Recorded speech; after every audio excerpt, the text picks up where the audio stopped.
afternoon, Coolest Coast. It is time for an episode of Book Banter on Coffee on the Coast.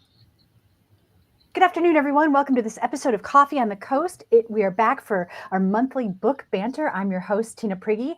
I have two guests joining me today. You're familiar with Therese Horstketter, and also Laura Schreiner is here, both from Manitowoc Public Library. Hi, ladies. Hello. Okay, so let's break the news to the viewers why we have two of you here today, which is our great fortune. But tell us what's going on. I am retiring.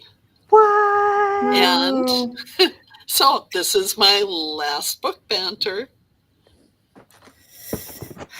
Hold on a second. Yeah. Okay, so this is your last Book Banter. Therese, I was going to look it up before we got online today, but I didn't. We've been doing this quite a while. Yes. 2 years, maybe? I think 3? we're closer to 3. Wow. Yeah.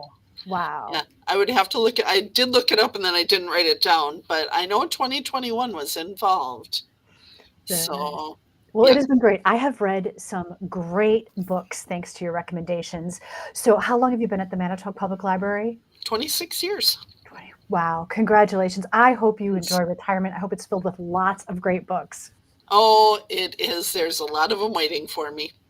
And Laura, before we went live, we were talking about, this is exciting because you're going to step up and take over the reins and come to us each month with great book recommendations. But this is also so bittersweet because we both appreciate Therese so much. And Therese, it's just going to be such a huge loss, but very excited that you're going to have an awesome retirement to enjoy. Yeah, that's the best part for her. For us, we're sad. For her, we're happy. Yeah. I'll miss a lot at the library, and Laura is one of my very favorites that we share books all the time. And so that I'll get to keep doing. You will. They can't stop me from coming in. No, we're holding you to that. You need to come. We'll come and get you if you don't. So what's kind of cool today is to break Laura in. She also has some book recommendations for us. Therese, you've got some final book recommendations for us. So let's dive right in. Let's start with this one. I'm super intrigued because, first of all, look at the image of the book. It looks like it's like old, like it's been well loved. Is that just part of the cover design, do you think? Well, I wasn't quite expecting the story that I found there. It was recommended to me and I really enjoyed it. I always think, I probably look at too many murder stories and stuff, but there are a lot of variety in those also. And so this one starts out actually with a very young boy standing with a bloody knife and a dead body. Oh, gosh. And it takes place over chunks of time preceding what happened and the different characters in this house and what's happening. With a teenage babysitter there and people who arrive at the house to visit, and it's her and the 3-year-old and 6, and then the daughter is 12 years old, and that's who she's babysitting. And this all takes place basically during that time. So Midnight on Beach Street, this is a book by Emily Ruth Verona. When you say that time, is it set during a certain period in history? No, just the time frame for the murder and what leads up to it. Okay, so I think so this blurb, this is from Libby, and it says, Midnight on Beacon Street is a lot of things. It's a taut thriller about a babysitter and 2 kids surviving one weird night. It's a celebration of classic horror movies. It's a creepy narrative that involves a ghost, late night home break-ins, and most important, it's a lot of fun. So that's interesting with a murder mystery, right? Verona plays with home invasion tropes by delivering a tale with multiple breaches, each offering different types of frights. With its feverish pacing, startling plot twists, this is an impressive debut. So what I thought was so interesting is that it's this murder, murder mystery, but that it's fun and has this kind of classic 80s movie thriller. Yeah. Oh, that's it, because that's a real part of the babysitter. Part of what she loves is, Oh. yeah, classic older movies with, oh, I guess not all necessarily slasher movies, but enough of them fit in that. So, yeah, So do you agree with the it's assessment happening to her now, do you agree with fun? Was it fun when you read it? It was. It has its own moments with everything involved in there. There's, yeah, a lot going on. And like you mentioned there, that was just part of her that comes out during these things, during Right. what's happening. Laura, have you read Midnight on Beacon Street before?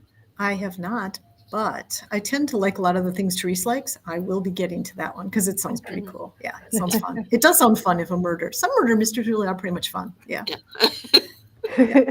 Sometimes it falls in the murder mystery category, but the plot is so fresh that you Right. don't. Yeah. Yeah, Right. Yeah. it's unexpected. Right. Nice. Okay. Well, I'm thinking that this next one is also murder adjacent. It's called The Busybody by Kemper Donovan. It is.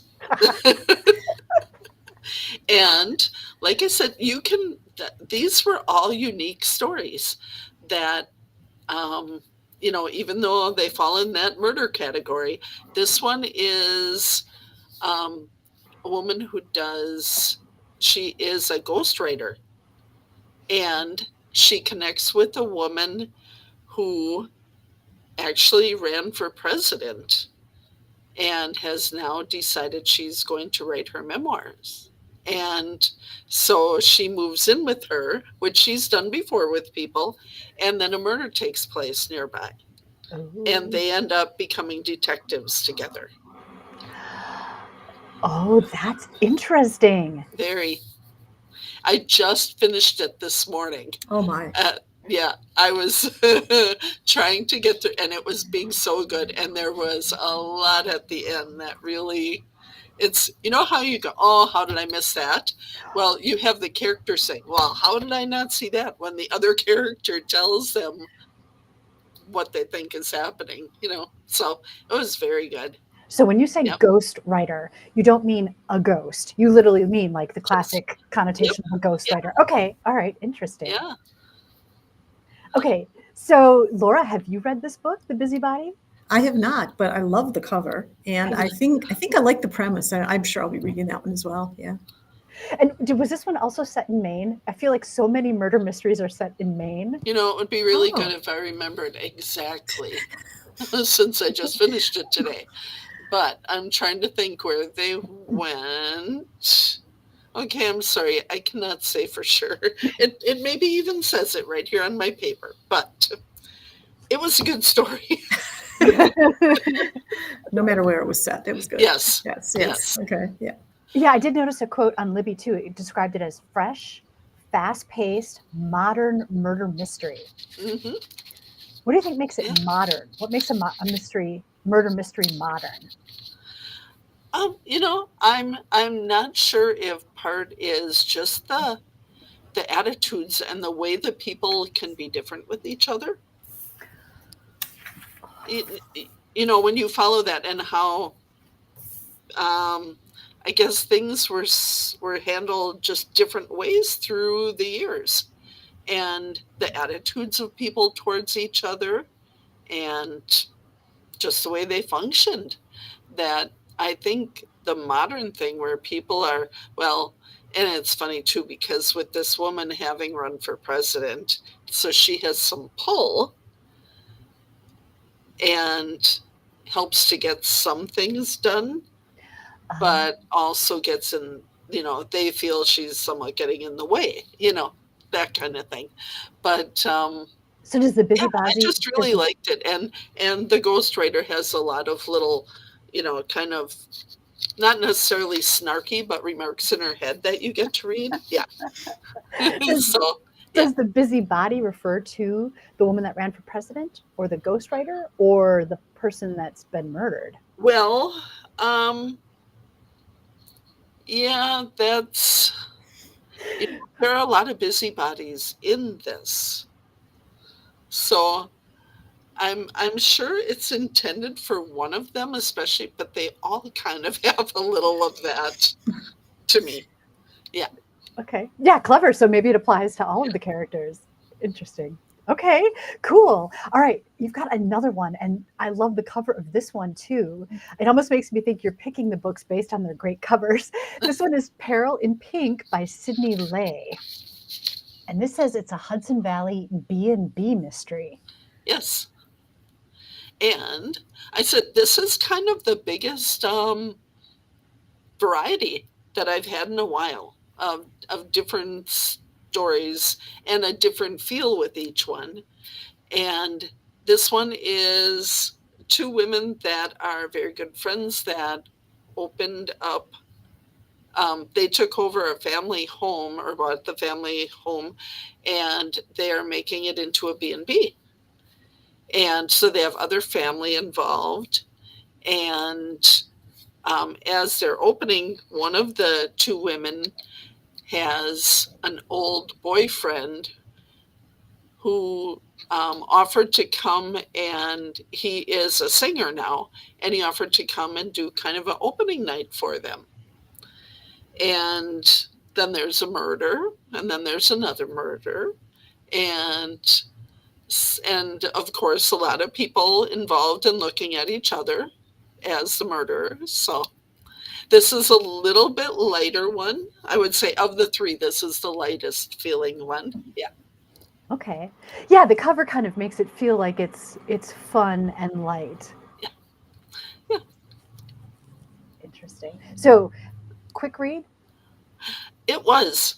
I want to say really all three would be Busybody was the longest book, but they were all good and just kept you moving. But yeah, this one and the Midnight one were the shorter books.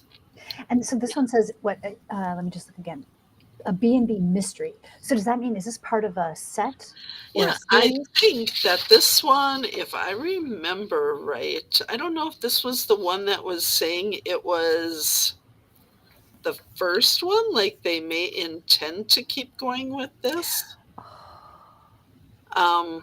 I know one of these actually said that, like book 1 of 1. Oh no, sorry, that's the Busybody. Is book 1 of 1. Is book 1 of 1 right now. So I'm thinking that they may have more coming up. All right, stay tuned. So Laura, are you kind of getting the hang of this conversation? Sure. Yeah. It's cool. Gonna be fun. It's gonna be fun. So who wants to talk about, I think, Laura, is this your recommendation? It is, and it is a debut by this wonderful writer. And when you just spoke about Maine, this one is set largely in Maine. It's about an Indigenous family who travels to, they are actually from Nova Scotia, but they travel to Maine every summer to pick berries. And during one of the summers, one of their young daughters kidnapped. It's not as awful as it sounds. It's pretty awful, but there's a lot of, it's not like a brutal sort of thing. It's not about violence and crime as much as it's about somebody grieving who's trying to replace a child she lost. And so the woman who took this little girl, her family was picking berries and she was sitting closer to the road eating lunch. She was 4 years old at the time. The lady who drove by had multiple lost pregnancies, is grieving and sees this little girl sitting on the side of the road. And I don't know if she really thinks or if she just wants to think that this child's been abandoned. So she's going to do her a favor and take her. Oh.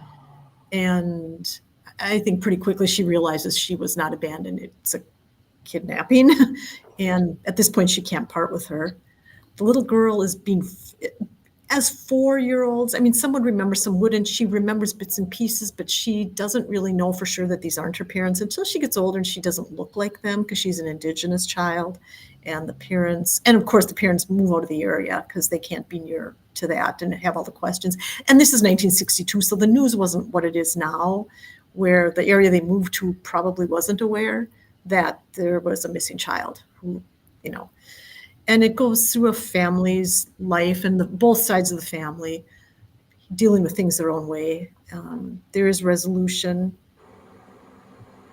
it's not super, super, super happy, but it's not super sad either. It's really a beautiful book, and it is a debut again by this wonderful writer who has written some other short stories. She has a short story collection coming up, but not till February, so she's a ways away. But she writes really well. We do have this one as a book discussion kit. Shameless plug for book discussion kits.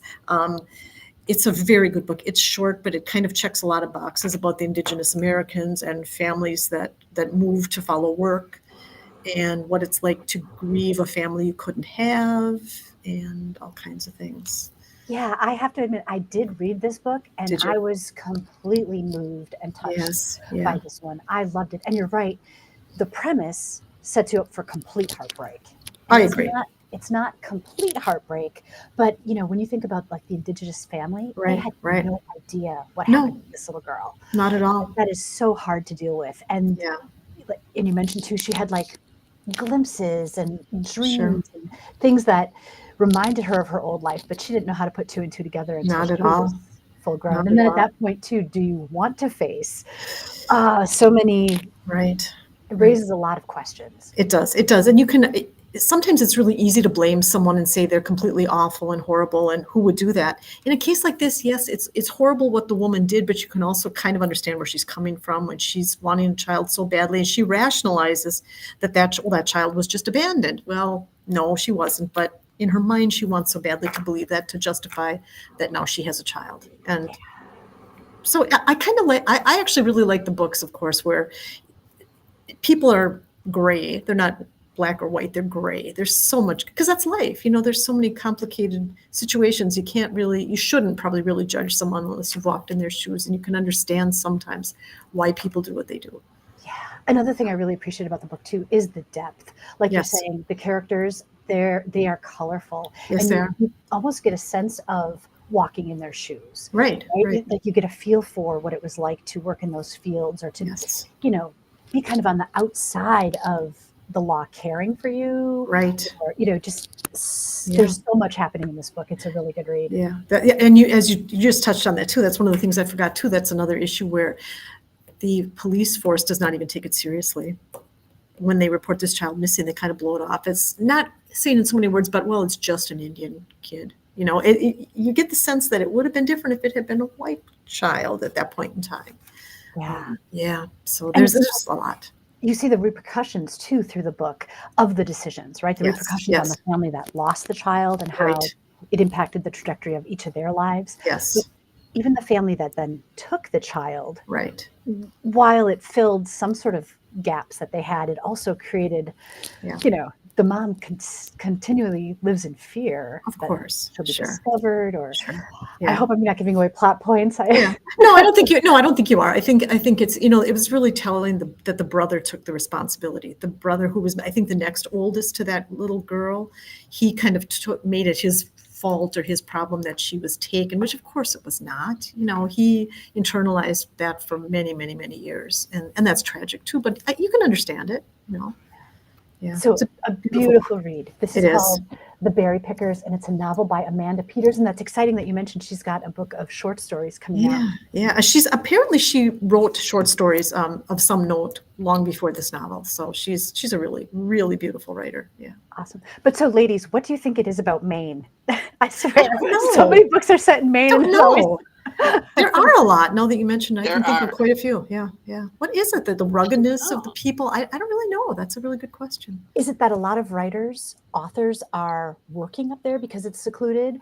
Or is it that it's so far away that they think people, don't have to be afraid about it because they're not going to be going that way anyway? Or Could be. Sure. Yeah. It's true. There's something to me about New England anyway. These rocky coasts and these winters and the wind and the water. And I don't know, there's something so captivating about, I don't know. I'm very fond of that setting. Yeah. Yeah. And Stephen King is very involved Well, see, there you go. in that area. Sure. Yeah. maybe that's why I think it's so many books. Maybe it's just every Stephen King book. Yeah. That's true. But I think it doesn't, it's almost like a lot of people just don't know it. and you can set it there and you give it a description, which I'm sure is correct. Mhm. But, it just brings about a different feeling than where you live. And if Right. that's a nice part for an author to set it somewhere that maybe they're not even, that they visited, but just like to set books there because of the beautiful landscape. And the remoteness, you can Yeah. kind of justify it's a world unto itself in some ways. My sense is that Mainers are kind of, I don't want to say standoffish, but they're very proud of that they're not like everyone else. So maybe that adds to it too. I don't know. I've never been there. I'd love to go there. I've never Yeah. been there. And maybe the remoteness makes it the perfect setting for a murder mystery. Probably. Yeah, you could probably say that. I think so. Yeah. That would So, be, okay, we were talking about coasts. That makes me think of this next book that you yes. Clear across the country. Yep. have. Remarkably Bright Creatures by Shelby Van Pelt. Right. I don't know anything about this book, but I mentioned it to some other people and they were like, oh my gosh, I love this book. So I'm It's a like, I great can't wait to find out about it. So It's a what can great you book. tell us? Well, first of all, ask Miss Therese if she's read Oh. this book. She has not. She has not. But I have not. she's going to. I thought, Therese, you were going to say that was your first read after you retire. Well, it could be. Could I it just be? have not decided. Okay, well, I just it doesn't started have out to be. the other day. Yeah. Okay. Okay. So No, it could be. this is one of those books that and I don't know, Tina, about the folks you've spoken with. I wish I could read this for the first time again. It is that magical. What? It really is. And I know it sounds strange because the premise is it's being told, at least at first, by a giant Pacific octopus. And you're thinking, oh, yeah, this sounds weird. I don't love necessarily an animal narrating a story, but it is really captivating. I listened to this one as a sound recording, and the voice of the octopus was named Marcellus. He is so dismissive. He's so much smarter than the people, and he just cannot understand how dumb they are. He's giving them all these clues, and when will they get it? And he's really captivating. You care about him immensely. Like, he changes the way you look at octopi, maybe. I had one of our coworkers said someone told her they could never eat anything like squid or calamari or anything again. They will never ever eat anything to do with that After sort of. reading this book? Yeah. What? Oh, It's no. it's a really beautiful, warm story about second chances and forgiveness. It's a woman, the story of the woman who's a retired lady, widowed. Her son has died tragically years ago, and she's cleaning the aquarium where Marcellus resides. And then it kind of goes into what Marcellus is doing, and he senses he doesn't have long to live because he knows his lifespan and he knows he's approaching the end of it. Apparently they don't live all that long. So he senses his time is running out, and he senses something he can do to make a difference for this lady and help her with some things that have really been bothering her, and he can help make her life better, and he is determined to do this. And he's amazing. He's like the most amazing animal character I've ever read, and I've read some animal characters who are pretty cool. He is awesome. Like, you love this octopus, and you love the people as well, but he is something, just something. Oh, I'm so excited to read this book. Yeah. And so Yeah. because it's narrated by the octopus, Mm-hmm. it's not just a woman then imagining this or being fanciful because she's Right. working alone. Okay. Right. Yeah, no, there's a lot of people involved and a lot of pieces come together, but the only one who has the whole thing figured out initially is Marcellus, but he's trying to get them to come to it. He somehow, at some point, I've forgotten specifically, he steals a driver's license and gets it to the photocopier. So hoping the person who opens the lid on the photocopier will see this license, he can get out of the cage. The problem is he can get out. The problem, I guess the good part is he can get out of the cage. There's an opening in his not cage, but his aquarium. Okay. And he can still get back in. He can kind of come and go at will at night. So he gets into food in the break room. He's an escape artist, and he's smart. He's just coolest. So wait, can an octopus, so they obviously live in the water, but are they okay out of the water too? I think they have a little bit of time. So he always knows that he has to do what he's going to do and then very quickly get back, or he ends up getting very sick and very weak and things like that. So yeah. And octopi are like renowned for how incredibly smart they are and the Right, fact that they right. can use tools and do things. So Right, right. So he's definitely living that out. And at first a book group told me about it a long time ago, and I thought, yeah, I'm not that interested in hearing about this. It seems kind of weird, you know. And then one of my office mates read it. She's a great book talker too. Margot's fantastic. So she told me about it, and I was hearing more and more from people. And when I read it, I was hooked, absolutely hooked. Can't. It's kind of a long story, to be honest. But it goes so quickly, and when it's over, you miss everybody in the book. It's really, just you root so hard for everybody, and then when it's over, it's like, well, I love them, and now this is over. So yeah, just an amazing story. And we also have this as a book discussion kit title, so it goes out a lot. Groups love it. what do viewers need to know about your book discussion kits? So we tend to have 10 copies of a given title in a bag, oftentimes with discussion questions and background. They go out for 6 weeks to book groups. We sometimes have large print as well as regular print in the bag. And it's pretty much everything they need to know, especially if they're new to a book group. If they're trying to start a group, here's a bag with the questions, with enough books. Keep it for 6 weeks, sometimes more. We can fudge on the due dates quite a bit for folks. It's a ready-made book discussion in a bag. Oh, that's brilliant. cool. So if you thought about wanting to have a book club or joining a book club, Right. it's ready-made. You can Yeah. easily do it. Oh, that's We have a huge, oh my gosh, I think we're up to about 175 titles. They run the gamut, some nonfiction, some fiction, lots of mysteries, some biographies. I mean, just so much stuff, just some Wisconsin settings, some Christmas stories. It's a great variety, and people really do like some literary fiction. People love it. See, that was one service I was not aware of at the Manitowoc Public Library. You guys impressed me over and over and over. We have a great collection, and some of us can help you walk through it if you're confused. I did that a few weeks ago for a lady who wasn't sure where to start. I think she thought, I'll just pick up a book bag, and then she sees there's well over 100. Any given time, there's at least 150-ish on the shelf. Like, you don't know where to start. You know, it's like an embarrassment of riches. Like, where would I start? It's just, it's the coolest thing. Like, you just walk out the door with it. It's amazing. Just check it out for 6 weeks. Wow, really that's cool. Yeah, the hardest part then is finding 6 friends or whatever to commit to doing it, right? Yeah. And it's pretty easy, because I think they don't know how would I go about. And then the other beautiful thing is no one has to buy the books, because maybe some people would want to be involved, but they don't want to buy a book every month, and I get that. So you don't have to. There's no expenditure, no expense to you. Maybe if you have snacks together or whatever, but otherwise, we'll just supply you a book every month. For Brilliant. many months, yeah. You'll supply the books, but not the snacks. Not the snacks, or the wine. The wine is a big feature for a lot of people, and that is great. Lots of our books, our book groups have names, and many of them are centered on wine, and that's fine. You know, the ladies get together and do their thing. It's awesome. Ooh, how many book clubs do you estimate are in our area? You know, that we work with, I would say that we work with, and I'm sure lots we don't work with. I bet there's at least 35. Wow. We have kind of like a standing, okay, this group meets every second Tuesday, this group meets every third Wednesday. And we know of a lot, but there are probably a lot more we don't know of. Yeah. Hopefully we're supporting them all as much as can be expected. So we were talking about remarkably bright creatures, and you gave the book such high praise. Mm-hmm. You said you wished you could start it over again and read it for the first time because of how magical it is. It is magical. Yeah. Yeah. What's the last book before that made you feel that way? Oh my goodness. And Therese, is there a book that you feel Therese, I don't know, like this one has just been in my mind for so long. I just can't, it just pushed other things aside, I think, to some extent. But I have lots I love, but this was a special favorite. Oh, I think, well, one of my favorites, and it's a few years old though, but Other People's Houses. I did love that book. It had a little bit of everything and was about a neighborhood and these families that interact and what happens there. That's a good one. Also, we begin at the end. And that one is definitely more of a drama and one of my favorites. Oh, that is a good one. You're right.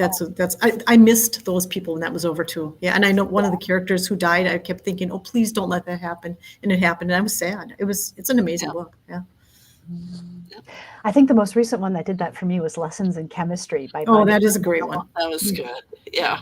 I just Another can't good one. stop thinking about it. I was playing like Words with Friends, and I had the letters to spell Zot. I'm like, Sure. Yeah, that's a really good comparison because I kind of think of Lessons in Chemistry and Remarkably Bright Creatures together. I really do. I love them pretty much equally, I would say, yeah. And I tend to lump those together in a good way. Yeah. nice. Nice. Wow. Laura, Therese, thank you so much for these incredible book recommendations. I just want to remind people what we talked about really quick. We were looking at Midnight on Beacon Street by Emily Ruth Verona. Then we talked about The Busy Body by Kemper Donovan. Also, Peril in Pink, a Hudson Valley B&B mystery by Sidney Lay. Then we talked about The Berry Pickers by Amanda Peters. And finally, we talked about Remarkably Bright Creatures by Shelby Van Pelt. If you've already read any of these books and you want to leave your comments in the chat, please do. We'd love to know what you're thinking. And also, let us know what you're currently reading. What are you guys currently reading? Therese, Laura? I'm not in the middle of one. Like I said, I just finished that one this morning in between. So I get to pick up a new one today. Oh boy. And that'll be happening tonight. Therese, you usually have one book going, right? Or sometimes you have more than one going? I do often sometimes, enough. yeah. I have, I'm listening to one called, I'm going to massacre the title. It's set in Syria, As Long as Lemons Grow. That was recommended by a coworker. Great book set in current day Syria. And it's fiction. And then I'm also reading one about the funeral. It's called The Funeral Ladies of Ellery County. I might talk about that next month. It's the funeral ladies in a northern Wisconsin community and some things that happen. And it's really good. And I think it would resonate with people in this area because we all know church ladies who make funeral dinners and all that kind of stuff. And it's kind of a charming book. And I love Wisconsin settings too. So yeah. Yeah, very cool. Awesome. Well, thank you so much to my guests today, Laura Schreiner and Therese Horstketter of Manitowoc Public Library. Therese, we are going to miss you so much. Thank you for all of these great months that you've come and participated in Book Banter and shared your incredible recommendations. Laura, we're really looking forward to continuing the tradition with you. And, Therese, don't be a stranger. If you ever want to pop on and join us, if you want to let us know what you think about Remarkably Bright Creatures once you finally read it. Yes, Therese.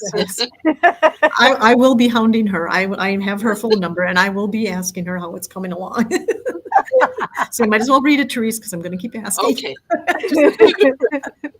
All right, Therese, thanks for your great dedication and service. Thanks to everybody for watching this episode of Coffee on the Coast Book Banter. I'm your host, Tina Prigge. We'll see you next time.